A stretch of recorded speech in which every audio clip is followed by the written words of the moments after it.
Good afternoon students. मैं doctor Mohammad Rehan, faculty of commerce, Gossner college Ranchi.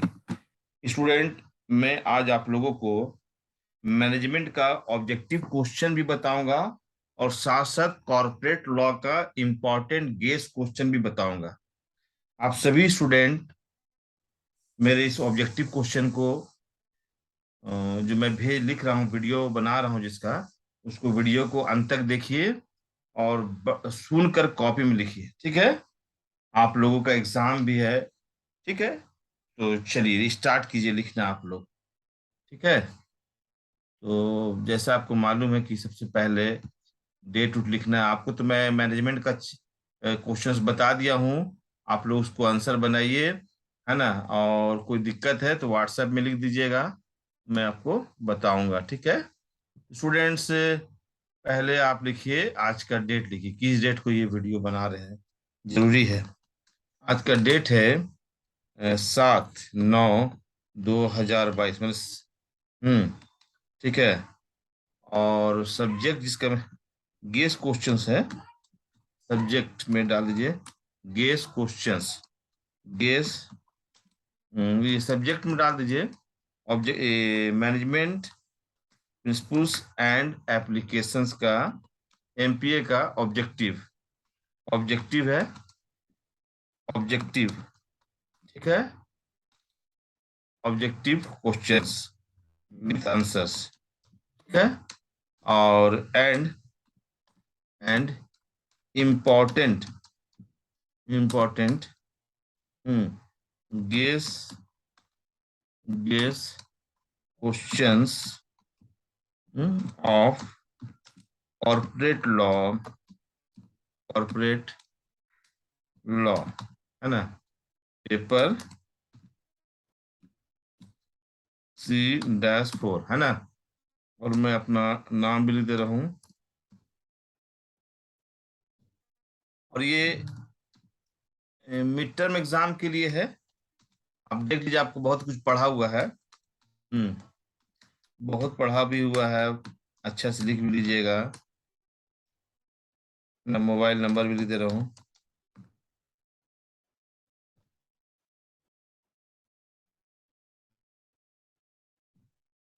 ठीक है, पहला, तो जैसे कि ऑब्जेक्टिव नंबर फर्स्ट जो है वो सुनिए कि मैनेजमेंट इज व्हाट।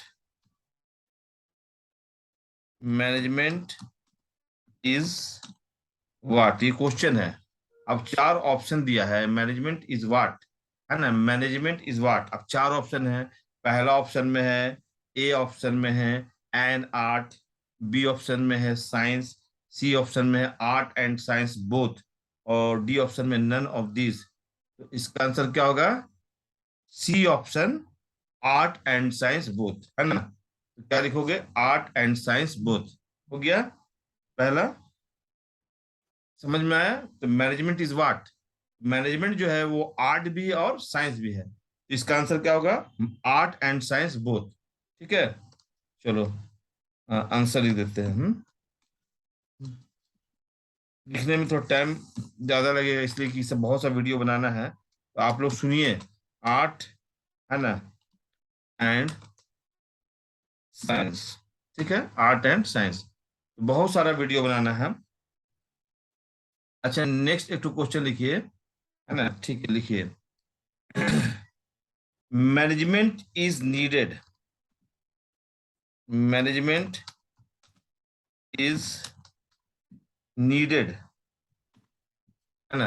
ये क्वेश्चन मार्क है, मैनेजमेंट इज नीडेड। इसका ऑप्शन है कि चार ऑप्शन है, चार ऑप्शन में है, पहला ऑप्शन में है मैनेजमेंट इज नीडेड, ये क्वेश्चन हुआ। अब इसका ऑप्शन सुनिए। ऑप्शन ए में है लोअर लेवल, बी में है मिडिल लेवल, सी में टॉप लेवल, और डी में ऑल लेवल। इसका आंसर हो जाएगा ऑल लेवल्स। इसको मैं क्लास में पढ़ाया भी था बढ़िया से। मैनेजमेंट की आवश्यकता होती है, सभी को होता है, वो चाहे टॉप लेवल हो या मिडिल लेवल हो, है ना, या टॉप लेवल हो या मिडिल लेवल हो या लोअर लेवल हो, इन तीनों लेवल को मैनेजमेंट की आवश्यकता होती है। फिर मैंने बताया था, दो क्वेश्चन हो गया आपके पास। अब आप लोग देखिए यहाँ पर तीसरा जो क्वेश्चन था, थर्ड क्वेश्चन सुनिएगा।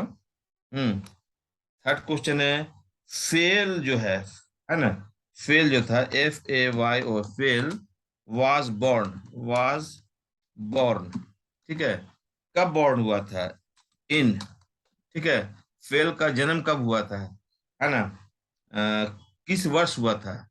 तो ये ए ऑप्शन में है 1741, 1741, ए ऑप्शन में है 1741, बी ऑप्शन में है 1481, और सी ऑप्शन में 1641, एंड डी ऑप्शन में 1941। तो फेल का जन्म जो हुआ था वो 1481 में हुआ था। चलिए इसका आंसर मैं लिख दे रहा हूँ, ठीक है, 1481, 1481, ठीक है। चलिए ये भी हो गया।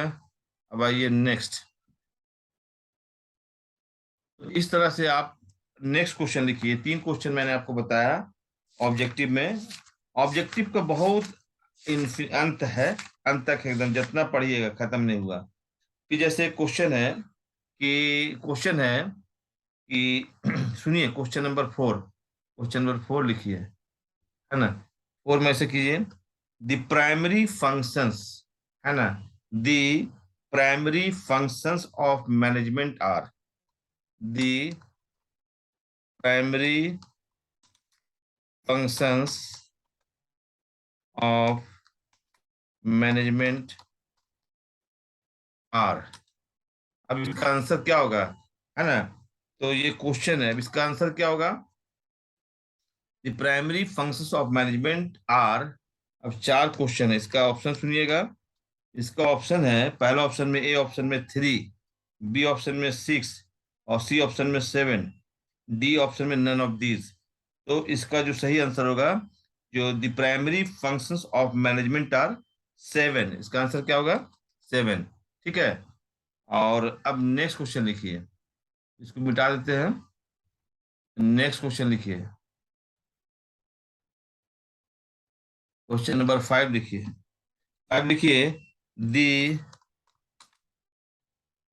एसेंस एसेंस ऑफ मैनेजमेंट, है ना, is, the essence of management is, ये क्वेश्चन है, इसको मैंने पढ़ाया था, है ना। ए ऑप्शन में है, ए ऑप्शन में कोऑर्डिनेशन, बी ऑप्शन में है ऑर्गेनाइजेशन, सी ऑप्शन में है स्टाफिंग। तो इसका जो आंसर होगा, इसका आंसर होगा कोऑर्डिनेशन, याद रखिएगा, इसका आंसर होगा कोऑर्डिनेशन, है ना। इसका आंसर क्या होगा, कोऑर्डिनेशन, है ना। ऐसे इसका क्वेश्चन भी आपको बताए थे, coordination, the essence of management is. अब 4 ऑप्शन था, पहला ऑप्शन में कोऑर्डिनेशन था, बी में ऑर्गेनाइजेशन था, और सी में स्टाफिंग था, और डी में नन ऑफ दीज था। इसका आंसर बना दीजिए कोऑर्डिनेशन, यानी coordination is the essence of management. Question भी क्लास में लिखवाया है ना इसको, और वेरी इंपॉर्टेंट क्वेश्चन है फॉर योर एग्जाम। तो प्लीज रीड द क्वेश्चन, है ना। आप पढ़िए, नेक्स्ट क्वेश्चन है, आप सुनेंगे।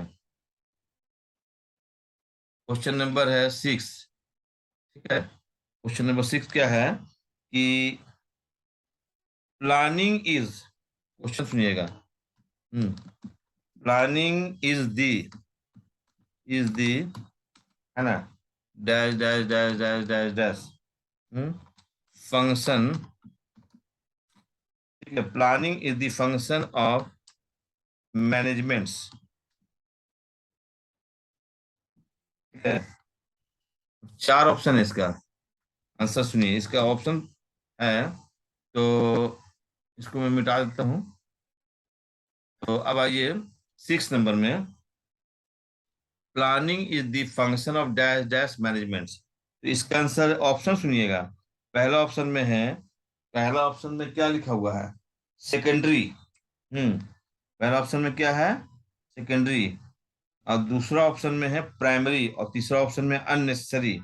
तो planning is the dash dash functions of managements. अब इसका ऑप्शन क्या है, सेकेंड, ए ऑप्शन में सेकेंडरी, बी ऑप्शन में प्राइमरी, सी ऑप्शन में अननेसेसरी। तो इसका जो आंसर होगा, क्या होगा स्टूडेंट्स, आप लोग बताएं, ये प्राइमरी होगा, है ना। क्या लिखिएगा, प्राइमरी। ठीक है, इस तरह से आपको मैं 6 क्वेश्चन बताया। अब आइए 7 नंबर क्वेश्चन में, है ना, थोड़ा सा अब अब आप लोग लिखिए, लिखने में बहुत टाइम लगता है। अब नेक्स्ट क्वेश्चन आइएगा, है ना। ठीक है, नेक्स्ट क्वेश्चन आइए। क्वेश्चन में है कि कोऑर्डिनेशन इज, क्वेश्चन यही है, coordination, coordination, coordination is established, established। ठीक है, अब ये क्वेश्चन हो गया। अब इसका ऑप्शन सुनिए, है ना, ऑप्शन तो सुनना होगा आपको। ऑप्शन आपको सुनना है। कोऑर्डिनेशन इज इस्टेब्लिश बाय, कौन करता है? इसका 4 ऑप्शन है। पहला ऑप्शन में बाय टॉप लेवल मैनेजमेंट, हम्म और दूसरा बाय मिडिल लेवल मैनेजमेंट, और तीसरा है बाय लोअर लेवल मैनेजमेंट, और डी ऑप्शन में नन ऑफ दीज है। तो कोऑर्डिनेशन इज इस्टेब्लिश्ड बाय किसके द्वारा होता है? टॉप लेवल मैनेजमेंट के द्वारा। इसका आंसर क्या होगा, जल्दी बताओ। टॉप लेवल मैनेजमेंट, है ना। इसका आंसर होगा top level management, top level management. ठीक है, चलिए नेक्स्ट क्वेश्चन आइए। नेक्स्ट क्वेश्चन लिखिए आप, 8 नंबर। ठीक है, 8 नंबर लिखिए। 8 नंबर में लिखिए next question, coordination, coordination is, ठीक है, कोऑर्डिनेशन इज। अब 4 ठो ऑप्शन है, उसमें से एक ऑप्शन सही होगा। कोऑर्डिनेशन इज, अब 4 ऑप्शन सुनिएगा। पहला ऑप्शन में है, ए ऑप्शन में है वॉलेंट्री, बी ऑप्शन में नेसेसरी, सी ऑप्शन में है अननेसेसरी, और डी ऑप्शन में नन ऑफ दीज। पहला ऑप्शन क्या बताया गया, वॉलेंट्री, बी ऑप्शन में है नेसेसरी, सी ऑप्शन में है अननेसेसरी, और डी ऑप्शन में नन ऑफ दीज। तो इसका जो आंसर होगा, कोऑर्डिनेशन जो है, हम्म कोऑर्डिनेशन तो बहुत जरूरी है ना। ठीक है, तो इसका आंसर कर दीजिए नेसेसरी, है ना। अननेसेसरी नहीं कीजिएगा। कोऑर्डिनेशन जो है जरूरी होता है मैनेजमेंट के लिए। इसका आंसर कर दीजिएगा नेसेसरी। एक मिनट, क्योंकि यहाँ पर थोड़ा सा आंसर वेरीफाई कर ले रहे हैं कि बहुत सा जगह मिस्टेक भी रहता है, तो एक बार दोबारा हम देख लेते हैं, क्योंकि किताब में कोऑर्डिनेशन, एक मिनट। हम्म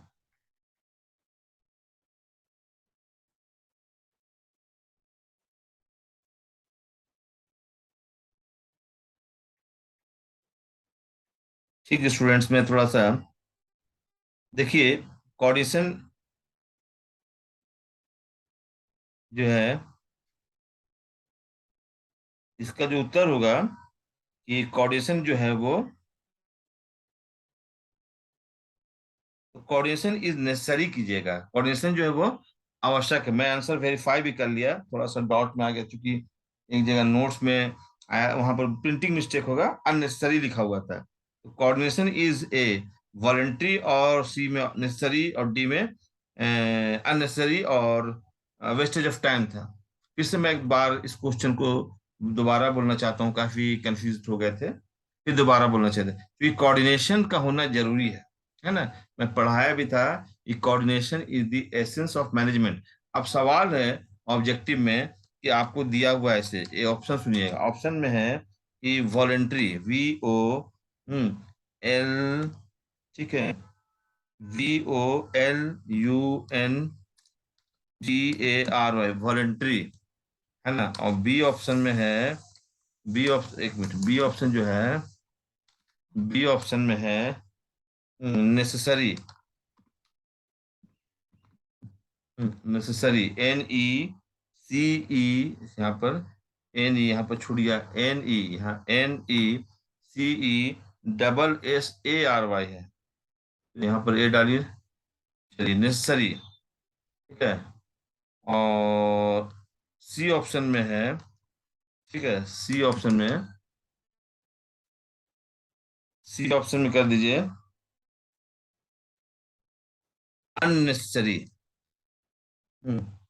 अननेसेसरी, अननेसेसरी, और डी ऑप्शन में वेस्टेज ऑफ टाइम कर दीजिए, वेस्टेज ऑफ टाइम। अब बताइए इसमें सही आंसर क्या होगा? तो इसका जो सही आंसर होगा क्या होगा स्टूडेंट्स? तो कोऑर्डिनेशन इज नेसेसरी, यानी कि ये जो हरा रंग वाला है इससे ये टिक कीजिए, ये आंसर होगा, राइट आंसर। ठीक है ये। ओके, नेक्स्ट क्वेश्चन में आइएगा। ठीक है, नेक्स्ट में आइएगा।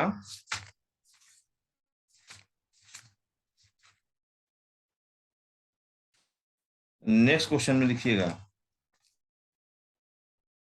मैं आपको बता रहा हूँ, इसको मैं मिटा देता हूँ। ठीक है, अब आइए नेक्स्ट क्वेश्चन में। क्वेश्चन नंबर 9, क्वेश्चन नंबर 9, 9 में आइए कि प्लानिंग इज, क्वेश्चन नंबर 9 यही है, planning, planning is, question number 9 यही, प्लानिंग इज। अब इसका आंसर बताइए, ऑप्शन सुन लीजिएगा। प्लानिंग इज, ठीक है, अब ए में है,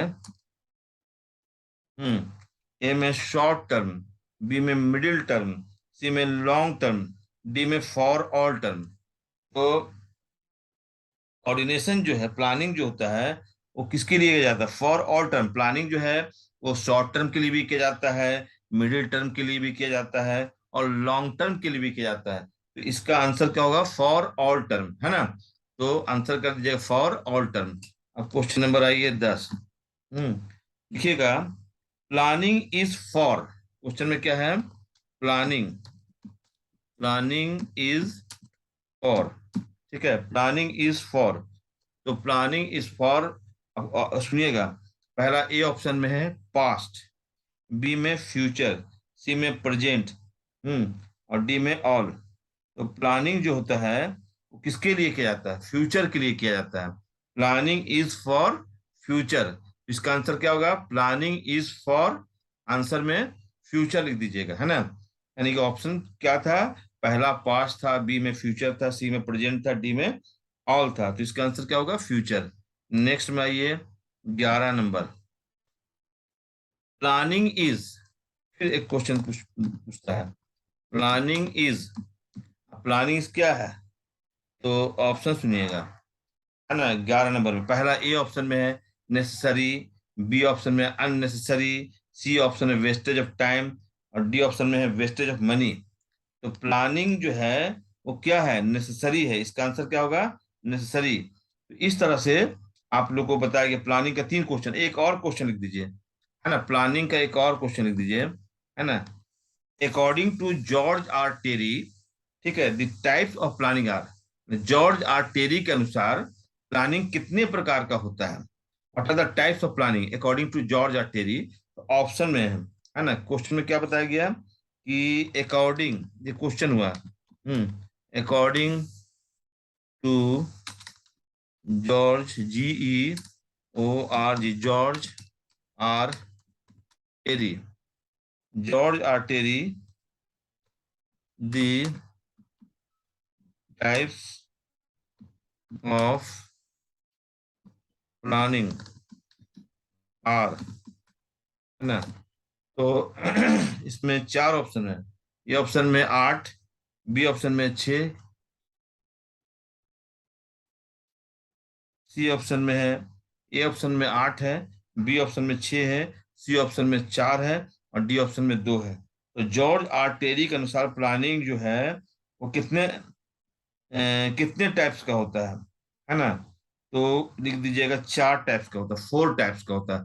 जॉर्ज आर टेरी के अनुसार प्लानिंग 4 टाइप्स का होता है। ठीक है, चलो अब प्लानिंग है, और इस तरह से आपका क्वेश्चन आ गया।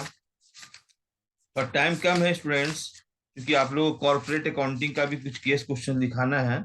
और चलिए उसके बाद और decision making is very important chapter, मैंने आपको बता दिया था डिसीजन मेकिंग क्या होता है। अब प्रोसेस ऑफ डिसीजन मेकिंग पढ़ लीजिएगा, बोला था ना? ठीक है, तो देखिए यहाँ पर क्वेश्चन है कि क्वेश्चन नंबर 13 है, the functions of decision making is, क्या क्वेश्चन है?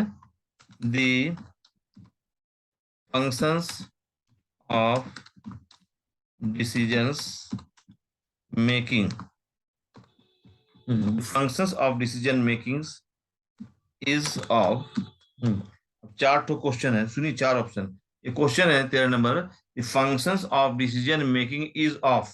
अब चार ऑप्शन में है, ए में है लोअर मैनेजमेंट, बी में मिडिल मैनेजमेंट, सी में टॉप मैनेजमेंट, डी में ऑल लेवल्स ऑफ मैनेजमेंट। इसका आंसर होगा ऑल लेवल्स ऑफ मैनेजमेंट, है ना। The functions of decision making is of. अब इसका आंसर क्या होगा, तो ए ऑप्शन में क्या था, लोअर मैनेजमेंट, बी ऑप्शन में क्या था, मिडिल मैनेजमेंट, सी ऑप्शन में क्या था, टॉप मैनेजमेंट, और डी ऑप्शन में क्या था, ऑल लेवल्स ऑफ मैनेजमेंट। तो इसका आंसर होगा ऑल लेवल्स ऑफ मैनेजमेंट, ठीक है ना। और लिखिए, लिखिए डिसीजन इज दी, है ना, क्वेश्चन है इन्वर्टेड कॉमा में, decision, decision is the, decision is the, है ना, selection, decision is the selection among different DIFF and different alternatives, ठीक है। This statement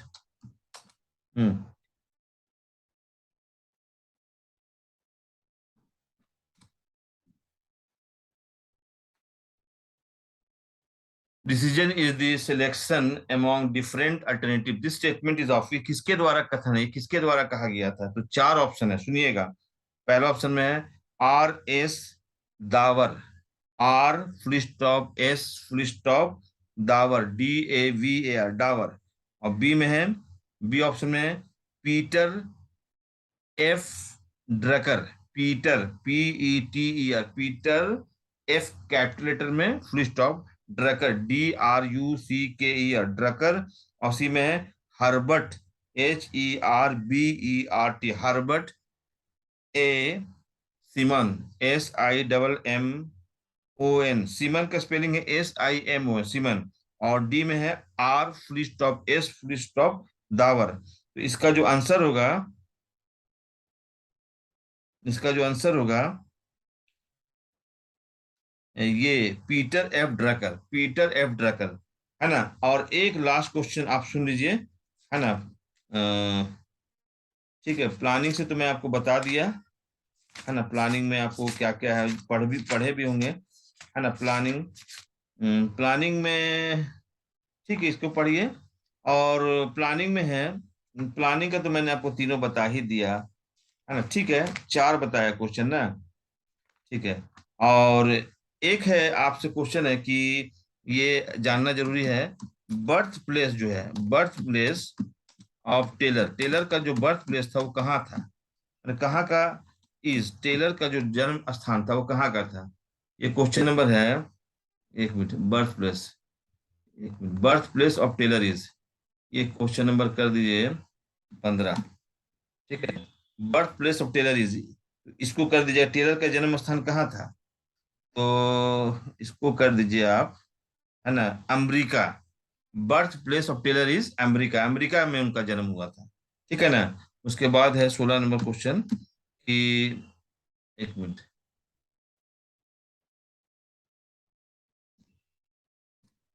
बर्थ प्लेस हुआ ना, अच्छा, birth place of Taylor is America, तो बता दिया आपको। अब 16 नंबर क्वेश्चन लिखिए, 16 नंबर में, 16 नंबर, 16 नंबर में आप लिखिए कि बर्थ प्लेस ऑफ फेल, है ना, birth place of fail, fail का बर्थ प्लेस कहाँ था, ठीक है ना, इज कहाँ जन्म हुआ था, ये क्वेश्चन है। अब सुनिए, इसका ऑप्शन सुनिए, ए ऑप्शन में जर्मनी, बी ऑप्शन में फ्रांस, है ना, सी ऑप्शन में अमेरिका, और डी ऑप्शन में जापान। तो birth place of fail is France, France में फेल का जन्म हुआ था, और अमेरिका में टेलर का जन्म हुआ था, है ना। और फेल जो था वो 1481 में उनका जन्म हुआ था, इस तरीके से मैंने 15 या 16 कुछ ऑब्जेक्टिव क्वेश्चन आप लोगों के एग्जाम के लिए दिया है। आप लोग पढ़िए। अब आइए कॉर्पोरेट लॉ का। कॉर्पोरेट लॉ में देखिए, कॉर्पोरेट, ठीक है, कॉर्पोरेट कॉर्पोरेट लॉ, ये पेपर है ना, कॉर्पोरेट लॉ का गेस क्वेश्चन है, पेपर C4 है ना, ठीक है। तो पहला जो मैं अपनी तरफ से गेस क्वेश्चन किया हूँ, है ना, इसको समझिए आप। बहुत ही अच्छा क्वेश्चन मैंने बताया कि कंपनी चैप्टर तो पढ़े ही होंगे आप लोग, है ना, उम्मीद है पढ़े भी होंगे, बता भी सकते हैं। तो पहला क्वेश्चन जो है कि डिस्क्राइब, मेरा पहला क्वेश्चन सुनिएगा, डिस्क्राइब, और जानना भी चाहिए, डिस्क्राइब, डिस्क्राइब दी, है ना, silent, salient features, features, describe the silent features of Indian, ठीक है, कंपनीज एक्ट 2013, है ना, जो कंपनीज एक्ट 2013 जो है बनाया गया, उसका साइलेंट फीचर्स को बताइए, ठीक है। चलिए मैं आपको ये मिटा दे रहा हूँ। लिख लिए। दूसरा लिखिए, दूसरा लिखिए, ठीक है। दूसरा में है कि कंपनी का जो इंट्रोडक्शन है, कंपनी का डिफिनेशन बताना है, कंपनी का कैरेक्टरिस्टिक्स बताना है। कि सुनिए, डिफाइन कंपनी, डिफाइन कंपनी, ठीक है, डिफाइन कंपनी, इसको पढ़िए, मेरा गेस क्वेश्चन है। हाँ, describe, define company, describe it's main characteristics, characteristics, है ना, define company, describe it's main characteristics, के क्या क्या विशेषता हो, यानी कंपनी का परिभाषा बताइए और उसके कैरेक्टरिस्टिक्स को बताइए, है ना। उसके बाद आपको ये भी बताना है कि एक तो ये हो गया, चलिए इसको लिख लिए, और आपको बताना है थर्ड नंबर क्वेश्चन, एक मिनट, मैं थर्ड नंबर बता रहा हूँ कंपनी के थर्ड नंबर में। हम्म और एक चीज जो है, आप लोग को रुकिए एक मिनट और दिखाई देते हैं। बहुत सारे स्टूडेंट्स हमको अभी भी लिख रहे हैं सर कब भेजिएगा, मैं तो बना रहा हूँ, लाइट भी नहीं है, गर्मी भी काफी लग रहा है, लेकिन आप लोग चूंकि आप लोग से प्रॉमिस किए हैं कि देंगे तो देंगे। तो चलिए, तो आप सभी विद्यार्थी कंपनी का मीनिंग्स को पढ़िएगा, जैसे what is company, what are the characteristics of company, जरूर पढ़िएगा। Very very important question for your mid term exam, so please you read, है ना, और नोट्स बनाइए। और एक याद रखिएगा, मैंने आपको सिखाया था ना कि ज्यादा लंबा भी नहीं लिखना है, ठीक है ना। और उसके बाद आपको जानना जरूरी है कि कंपनी की परिभाषा तो आपने जाना, कंपनी के टाइप्स को भी जानना चाहिए, है ना। तो आपका क्वेश्चन है ऐसा कि आप क्वेश्चन लिखिए, ठीक है, व्हाट इज कंपनी, देखिए क्वेश्चन नंबर 3 लिखिए, what is a company, question number 3 लिखिए, what is a company, company के बारे में बताइए, व्हाट इज कंपनी, है ना, question mark, what are there different types, what are there different types, है ना, ये टाइप्स ऑफ कंपनीज बताना है ना, कि what is company, what is a company, what are the different types of company, company क्या है।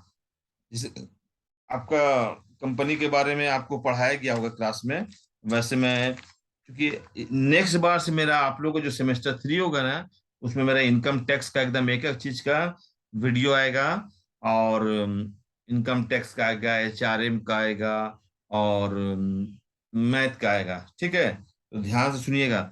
आप लोग को मेरा बनाया हुआ वीडियो को नोटिफिकेशन नहीं आता है, पता नहीं। देखिए इसमें कंपनी का तो बहुत सारा प्रकार है, जैसे बेसिस ऑफ इनकॉर्पोरेशन है, basis of number of members हुआ, बेसिस ऑफ कंट्रोल हुआ, बेसिस ऑफ ऑनरशिप हुआ, और बेसिस ऑफ नेशनलिटी हुआ, है ना। जैसे आपका बेसिस ऑफ इनकॉर्पोरेशन के अंतर्गत आता है chartered companies, statutory companies, registered companies, है ना। और उसमें भी है एक limited company, limited by shares है, कंपनी लिमिटेड बाय गारंटी है, और अनलिमिटेड कंपनीज है। और इसमें आइए basis of number of members, है ना, उसमें है प्राइवेट कंपनी और पब्लिक कंपनी। याद रखिएगा, अगर basis of numbers of members के आधार पर, है ना, एक प्राइवेट कंपनी होता है, एक पब्लिक कंपनी होता है। और बेसिस ऑफ कंट्रोल के आधार पर होल्डिंग कंपनी होता है और एक सब्सिडरी कंपनी होता है। और बेसिस ऑफ ऑनरशिप के आधार पर गवर्नमेंट कंपनी होता है और नॉन गवर्नमेंट कंपनी होता है। और बेसिस ऑफ नेसेसिटी के आधार पर एक इंडियन कंपनी होता है, एक फॉरेन कंपनी। कुछ स्टूडेंट्स हमको कह रहे हैं कि सर दोबारा इसको बोल दीजिए। ओके, ठीक है। तो आप लोग अगर इसको टाइप्स ऑफ कंपनी को जानना चाहते हैं तो थोड़ा सा लिख देते हैं, टाइप्स ऑफ कंपनी, है ना। टाइप्स ऑफ कंपनी को जानना चाहते हैं तो लिखिए। तो इसमें पहला ऐसा है कि टाइप्स ऑफ कंपनी में लिखिए, जैसे पहला है पहला basis of incorporation. Basis of incorporation, थोड़ा लंबा वीडियो बनता है तो घबराइएगा नहीं। बेसिस ऑफ इनकॉर्पोरेशन, इसके आधार पर कौन कौन सा आता है, तो इसके आधार पर आपका आ जाएगा। पहले बताना बेसिस ऑफ इनकॉर्पोरेशन, इसमें लिखना है चार्टेड कंपनीज। चार्टेड कंपनीज, है ना, चार्टेड कंपनीज होता है ना। दूसरा है कि स्टैट्यूटरी कंपनीज, STA, है ना, TUTORY, स्टैट्यूटरी कंपनीज। हम्म तीसरा है रजिस्टर्ड, रजिस्टर्ड कंपनीज। ये बेसिस ऑफ इनकॉर्पोरेशन के आधार पर। और इसके आधार पर आइए, ठीक है, बेसिस ऑफ, है ना, basis of numbers, numbers, basis of numbers, numbers, basis of numbers, basis of basis of numbers of members, of members, members. इसके आधार पर आइए, इसके आधार पर आइए पहला प्राइवेट कंपनी, प्राइवेट कंपनी, है ना। और इसके आधार पर आइए दूसरा है एक प्राइवेट कंपनी होता है, एक पब्लिक कंपनी होता है। ठीक है, मैं आपको पढ़ा नहीं रहा हूँ अभी, मैं ऐसे ही थोड़ा सा बता दिया, चूंकि आप बोल रहे हैं कि कुछ स्टूडेंट बोल रहे हैं कि सर बता दीजिए हमको। हाँ, ठीक है। और एक होता है उसके बाद, हम्म,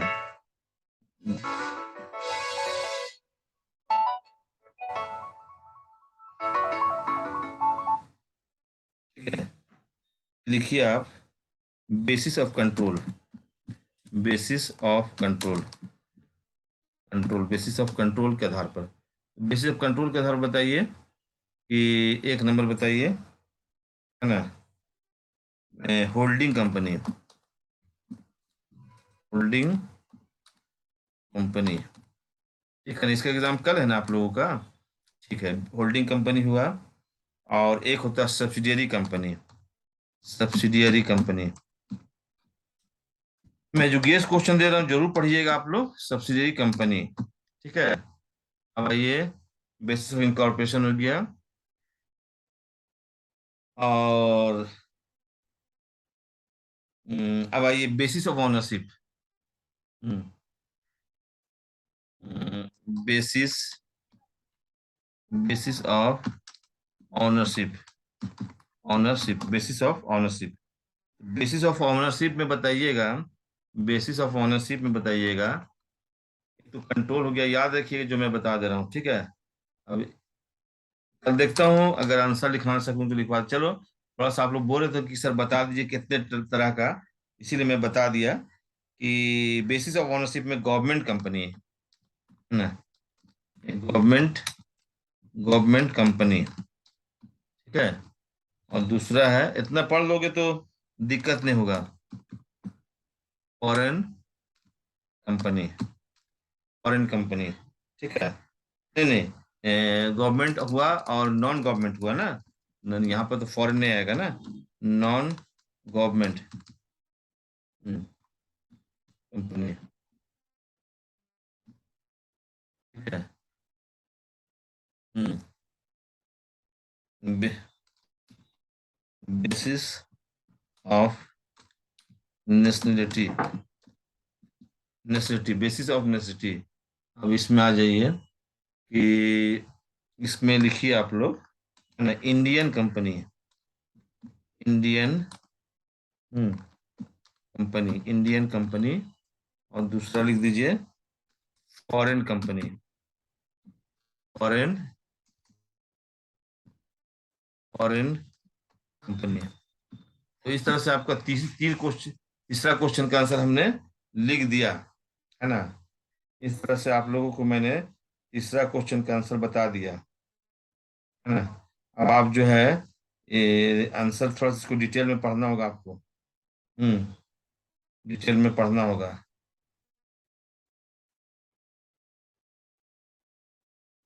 चलिए, तो इसको मैं मिटा देता हूँ। चलिए, तीन क्वेश्चन हो गया। अब आइए चौथा क्वेश्चन। ठीक है, चौथा क्वेश्चन को थोड़ा सा लिखिए। चौथा क्वेश्चन, आइए, फोर क्वेश्चन, चौथा क्वेश्चन लिखिए।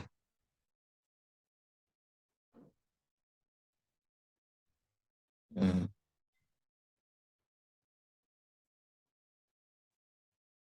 अब जो है कंपनी का जो डॉक्यूमेंट्स होता है उस पे आधारित क्वेश्चन है ये, है ना।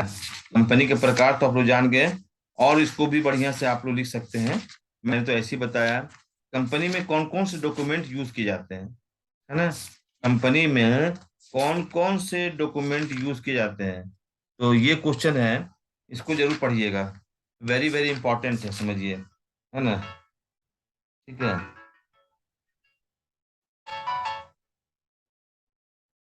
हम्म, तो इसी बात बात करते हैं। ठीक है। लिखिए, ये क्वेश्चन बहुत इंपॉर्टेंट है ना। What is a memorandum, what is a memorandum, memorandum of association. ठीक है, what is memorandum of association, क्या होता है ये, है ना। और what are its clauses, what's are its clauses. ठीक है, मेमोरेंडम ऑफ एसोसिएशन क्या होता है, उसके क्लॉजेज क्या है। ओके। और पांचवा नंबर लिखिए। पांचवा नंबर लिखिए। इसको मैं मिटा देता हूँ, ठीक है, मिटा दिया। पांचवा नंबर लिखिए क्वेश्चन, जरूर से पढ़िएगा। पांचवा नंबर लिखिए। पांचवा नंबर में लिखिएगा, मेमोरेंडम ऑफ एसोसिएशन जरूर पढ़िएगा student, very very important for your exam, है ना। मेमोरेंडम एसोसिएशन क्या होता है ना। ये भी पढ़ लीजिएगा। व्हाट इज, पांच नंबर क्वेश्चन में लिखिएगा, व्हाट आर, आर्ट लिखिएगा, ऐसे लिखिएगा, डिफाइन आर्टिकल्स ऑफ एसोसिएशन, क्या लिखिएगा, डिफाइन आर्टिकल्स ऑफ एसोसिएशन, है ना। आर्टिकल का spelling ARTICLES, articles of association. Association का spelling ASSOCIATION, association, full stop. Describe its contents, describe its contents. इस तरह से आपको मैंने मेमोरेंडम ऑफ एसोसिएशन क्या है और उसके क्या कंटेंट्स होते हैं, और आर्टिकल्स ऑफ एसोसिएशन क्या होते हैं और क्या उसके कंटेंट्स होते हैं, बढ़िया से आप लोग पढ़े होंगे। और दोनों में क्या डिफरेंस है, समटाइम्स आपसे विश्वविद्यालय में क्वेश्चन पूछ सकता है, distinguish between memorandum of association and articles of association, है ना। इसीलिए आप जब पढ़िएगा तो अंतर भी बता सकते हैं, ठीक है ना। अब चलिए नेक्स्ट क्वेश्चन आइए, है ना। नेक्स्ट क्वेश्चन आप लिखिए, है ना। चलिए नेक्स्ट क्वेश्चन नंबर 6 आइए। 6 लिखिए आप लोग जल्दी। हम्म, ये है आपका, ये भी क्वेश्चन नंबर 6 सुनिएगा। क्वेश्चन नंबर 6 लिखिए, व्हाट इज, क्वेश्चन नंबर 6 लिखिएगा, what is a red, RED, red herring, HERRING, red herring prospectus. What is a red herring prospectus? और 7 नंबर क्वेश्चन में लिखिएगा, है ना, कि what do you understand by self prospectus? छोटा छोटा क्वेश्चन है, बहुत ज्यादा लंबा नहीं है। What do you understand by self, SHEL, self prospectus, है ना, सेल्फ परिवर्तन से आप क्या समझते हैं? अब आइए आप नेक्स्ट, है ना, 8 नंबर क्वेश्चन में लिखिए, लिखिए आप लोग, है ना, डायरेक्टर्स, डायरेक्टर्स के बारे में लिखना है। डायरेक्टर्स के बारे में पढ़ना है, डायरेक्टर्स कौन होता है, डायरेक्टर्स का अपॉइंटमेंट कैसे होता है, डायरेक्टर्स का क्वालिफिकेशन क्या होता है। सो प्लीज यू रीड, है ना, डायरेक्टर्स को कौन अपॉइंट कर सकता है। वेरी वेरी इंपॉर्टेंट टॉपिक है। इसे आप 8 नंबर क्वेश्चन लिखिए, what is meant by director, है ना, संचालक से क्या आशय है, इसका हिंदी हुआ what is meant by director, question mark. Who is an independent director, है ना, what is meant by director, who is an independent director, है ना, इंडिपेंडेंट डायरेक्टर कौन हो सकता है ना, इसको बताइए, हु इज इंडिपेंडेंट डायरेक्टर्स। चलिए लिखिए, थोड़ा लिखिएगा। तो और ठीक है, डायरेक्टर्स के कितने टाइप्स होते हैं? क्वेश्चन नंबर 9 लिखिए। ठीक है, क्वेश्चन नंबर 9 में लिखिएगा कि डायरेक्टर्स कितने प्रकार के होते हैं। 1 मिनट में आपको आंसर भी अगर हो सके तो लिखवा देता हूँ, है ना, जैसे कि डिफिनेशन में उसको तो लिख ही लीजिएगा। टाइप्स ऑफ डायरेक्टर जरूर पढ़ लीजिएगा, टाइप्स ऑफ डायरेक्टर्स, है ना, तो who is director and the types of director जरूर पढ़ लीजिएगा। अब क्वेश्चन नंबर 10 आइए, फिर डायरेक्टर से ही क्वेश्चन देंगे। क्वेश्चन, पहला क्वेश्चन तो दे दिया आपको। पहला क्वेश्चन क्या 9 नंबर में क्या दिए थे? 9 नंबर में लिखाए थे कि who is director, who what is meant by director, and who is an independent director, है ना। इसमें उसके बाद लिखिएगा, है ना, उसके बाद आप लिखिए, एक क्वेश्चन मैं आपको दे दे रहा हूं यहाँ पर। 1 मिनट में दे रहा हूँ क्वेश्चन, ये बहुत ही अच्छा क्वेश्चन डायरेक्टर का है। हम्म, और जो इंडिपेंडेंट डायरेक्टर होता है उसका क्या क्वालिफिकेशन होता है? समटाइम ऐसे क्वेश्चन पूछेगा, who is independent director, what are the qualification of, what are his qualification. जो इंडिपेंडेंट डायरेक्टर होते हैं उसके क्या क्वालिफिकेशन होते हैं। ये 9 नंबर क्वेश्चन था। और 10 नंबर क्वेश्चन में लिखिएगा, है ना, 10 नंबर में यही है कि what is meant by director, explain the position of director, है ना, और state the condition under which a person is disqualified from being appointed as director, है ना। होता है what is meant by director, 10वां नंबर क्वेश्चन है, what is meant by director, explain the position of directors, full stop, state the conditions under which a person is disqualified, है ना, disqualified disqualified from being appointed as a director. और 11 number question में है, थोड़ा सा question बढ़ गया है बट डोंट वरी, है ना, कि इसमें लिखिएगा एक्सप्लेन दी प्रोविजंस, है ना, explain the provisions in companies act regarding appointment of directors. Question number 11 लिखिएगा explain the provisions in companies act 2013 regarding appointment of directors. ठीक है, अब क्वेश्चन नंबर 12 लिख दीजिएगा, कि लिखिएगा कि describe the duties of A company director. Question number 12 लिखिएगा, describe the duties of A company directors, है ना। कंपनी डायरेक्टर का ड्यूटीज क्या है उसको जरूर पढ़ लीजिएगा। इंडिपेंडेंट डायरेक्टर का क्वालिफिकेशन पढ़ लीजिएगा। डायरेक्टर का अपॉइंटमेंट के लिए कंपनीज एक्ट 2013 में क्या प्रोविजन है उसको जरूर पढ़ लीजिएगा आप लोग, है ना। और एक इसके बाद जो आता है आपका डायरेक्टर का अपॉइंटमेंट कैसे होता है, इसको भी जरूर पढ़िएगा, जरूर से पढ़िएगा, स्पेशली मैं बोल रहा हूँ पढ़िएगा, है ना। हम्म, ये पढ़िएगा कि डिफाइन डीन, है ना, डीन क्या होता है। ठीक, मैं आपको बता देता हूँ थोड़ा सा। ठीक है, डिफाइन डीन, तो एक मिनट क्वेश्चंस दे रहा हूँ उसका। डीन क्या है, ठीक है ना? ठीक है, इसमें लगता है नहीं है। बताइए। Define dean. DIN, डीन का जो फुल फॉर्म होता है, डीन का जो फुल फॉर्म मैं बता रहा हूँ। डिफाइन डीन यानी डीन का जो फुल फॉर्म होता है कि director identification number. Director identification number, dean का फुल फॉर्म होता है डायरेक्टर आइडेंटिफिकेशन नंबर। तो इसको पढ़िएगा कि डायरेक्टर आइडेंटिफिकेशन नंबर जो है वो क्या है ना? उसमें सेक्शन 153 से लेकर सेक्शन 159 तक बताया गया है कि डीन के आवंटन के लिए आवेदन, डीन का आवंटन, एक से अधिक डीन होने पर क्या प्रतिबंध है ना? और मतलब पूरा यही सब बताया गया है। Application for allotment of directors identification number, है ना, ये बताया गया है। इसको पढ़िएगा जो मैं बोल रहा हूँ, ठीक है? और allotment of director identification number, मैंने डीन को पढ़िएगा। डीन यानी डायरेक्टर आइडेंटिफिकेशन नंबर। एक इस तरह से मैं आपको इतना बताया क्वेश्चन, क्या क्या बताया। तो रिवाइज मैं कर दे रहा हूँ, जरूर पढ़िएगा। पहला मैंने क्वेश्चन क्या बताया था? पहले मैं बताया था कि इन पहला मैं क्वेश्चन आपको बताया था कि describe the silent features of Indian companies act 2013। और दूसरा मैंने बताया था what is company, what are the characteristics of company.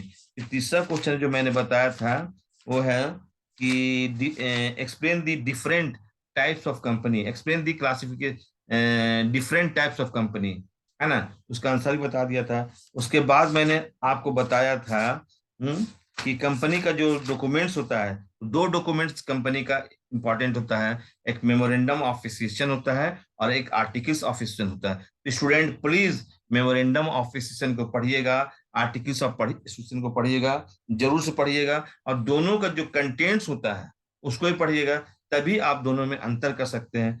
उसके बाद मैंने बताया था प्रोस्पेक्टस के बारे में, कि प्रोस्पेक्टस का भी क्वेश्चन मैंने आपको दिया था, है ना? नहीं, प्रोस्पेक्टस ही दिए थे उसके बाद। प्रोस्पेक्टस आपको मैंने प्रोस्पेक्टस से क्वेश्चन में दिया है ना? प्रोस्पेक्टस से मैंने जो क्वेश्चन दिया है स्टूडेंट्स, उसको आप एक बार पढ़िएगा। What do you understand by self prospectus, और what is a red red prospectus, है ना? What is a red herring prospectus, है ना? प्रोस्पेक्टस से मैंने क्या क्वेश्चन दिया? What do you understand by self prospectus. और दूसरा दिया था what is a red herring prospectus. उसके बाद मैंने डायरेक्टर टॉप चैप्टर से क्वेश्चन आपको दिया कि डायरेक्टर किस की परिभाषा बताएं, कौन डायरेक्टर हो सकता है, डायरेक्टर का अपॉइंटमेंट कैसा होता है, डायरेक्टर का क्वालिफिकेशन कैसा होता है, और डायरेक्टर का क्या ड्यूटीज होता है, डायरेक्टर का अपॉइंटमेंट कैसा होता है। स्टूडेंट्स इसको जरूर पढ़िए। आप लोग का एक था कि सर बना के क्वेश्चन भेज दीजिए, तो मैंने वीडियो बना दिया है, आप पढ़िए। और इसका भी ऑब्जेक्टिव, जैसे मैनेजमेंट का ऑब्जेक्टिव भेजे, इसका भी भेजूंगा। Okay, thank you. Thank you students, पढ़िए और अच्छा नंबर लाइए।